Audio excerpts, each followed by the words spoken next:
स्वराज्य रक्षक धर्मवीर छत्रपती संभाजी महाराज यांचा 369वा जन्मोत्सव आणि त्यानिमित्त आपण आज आपल्या परिसरातील वारकरी संप्रदायाचे भूषण आणि आमचे बंधुतुल्य युवा मित्र हरिभक्तपरायण नारायण महाराज मोहिते यांनी जे व्याख्यान रूपी सेवा दिली, उपस्थित सर्वच ग्रामस्थांच्या वतीनं आणि शिवप्रतिष्ठान महाराष्ट्र राज्य संघटनेच्या वतीनं आदरणीय महाराजांना त्यांच्या धर्मकार्यासाठी शुभेच्छा देतो. खऱ्या अर्थानं अखंड हिंदुस्थानचे आराध्यदैवत छत्रपती शिवराय, स्वराज्य रक्षक धर्मवीर छत्रपती संभाजी महाराज यांच्या विचारांचा आणि संस्कारांचा वारसा शिवप्रतिष्ठान महाराष्ट्र राज्य संघटनेच्या माध्यमातून संपूर्ण महाराष्ट्रभर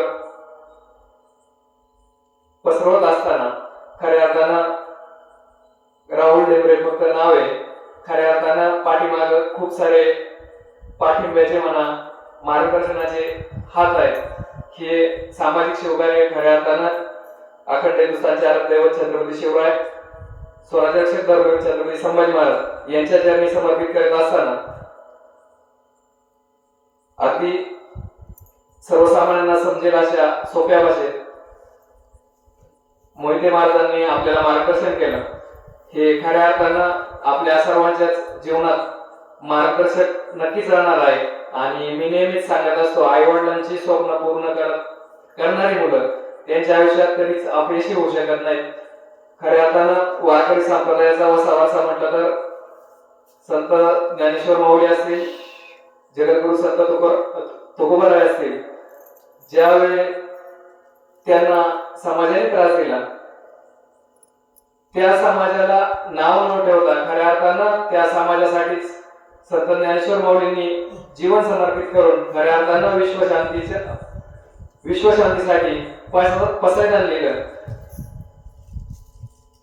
वारकरी संप्रदायाबद्दल बोलायचं झालं तर खऱ्या अर्थानं ज्ञानोबा तुकोबांचा वारसा आणि छत्रपती शिवराय छत्रपती संभाजीराजांचे नाव घेता घेता काही भांडवळ अगदी स्वतःच्या मोठेपणासाठी छत्रपती शिवरायांच्या नावाने छत्रपती संभाजीराजांच्या नावाने वारकरी संप्रदायाच्या नावाने चिखलपीट करत आहेत. खऱ्या अर्थानं अतिशय निंदनीय प्रकार या महाराष्ट्रात घडत आहे.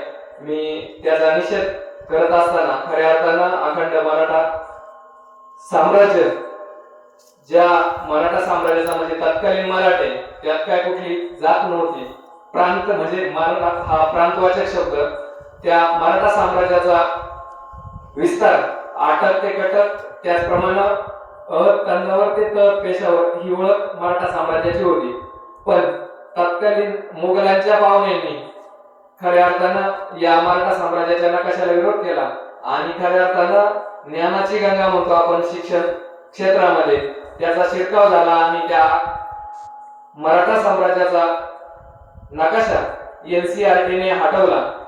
खऱ्या अर्थानं ही निषेधार्ह बाब नाही, तर मी म्हणत ज्या पालकांची मुलं CBSE बोर्डाच्या शाळेत आहेत त्यांनी चुकीचा इतिहास इंग्रजीतून शिकण्यापेक्षा सरळ जिल्हा परिषद शाळांमध्ये आपल्या मुलांना घालावं, जेणेकरून जिवंत आणि ज्वलंत इतिहास आपल्या पाल्याला आपल्या मुलाला ऐकवायला भेटेल. कारण आपण जर आईच नाही शिकवली तर मावशी कोणत्याही प्रकारे मावशीचं मातृत्व शिकू शकत नाही. अगोदर आई वडीलच शिकवावं लागणार आहे. त्यामुळे या माध्यमातून मी सर्वांना आवाहन करेल की कुठेतरी महाराष्ट्रातून CBSE बोर्डावरती म्हणजे ज्या शाळा CBSE बोर्ड सिलेबस शिकवतात त्यांच्यावर खऱ्या अर्थानं बहिष्कार टाकला पाहिजे. त्यावेळेसच या राज्यकर्त्यांची डोकी ठिकाणावर येतील असं म्हटलं तरी काय वावगं ठरणार नाही. गवताची काळी ही गहाण ठेवणार नाही असं राज्यकारभार करणारे छत्रपती शिवराय कुठं आणि छत्रपती शिवरायांचाच आशीर्वाद आणि त्याच कृषी प्रधान भारत देशातील शेतकऱ्याला देशवडी लावणारे राज्यकर्ते कुठं, ही अतिशय निंदनीय बाब कुठंतरी सर्वसामान्य शेतकऱ्यांनी मनावर घेतलं पाहिजे. तिकडे युद्ध चालू झालंय, इकडे तुमचं पेट्रोल वाढतंय, गॅस वाढतोय, बाकीच्या सर्वच रासायनिक खतांच्या किमती वाढतायत. पण आपल्या बळीराजाचे दिवस तेव्हाही कांदे रस्त्यावर जोतायची बारी होती, आजही रस्त्यावर जोतायची बारी आहे. पण बळीराजाने जर ठरवलं तर खऱ्या अर्थानं सर्वांना स्वतःसारखं सरळ करू शकतो, म्हणजे बळीचं राज्य पुन्हा येऊ शकतं. मी स्वराज्य रक्षक धर्मवीर छत्रपती संभाजी महाराजांना जयंतीनी त्रिवार मानाचा मुजरा करतो.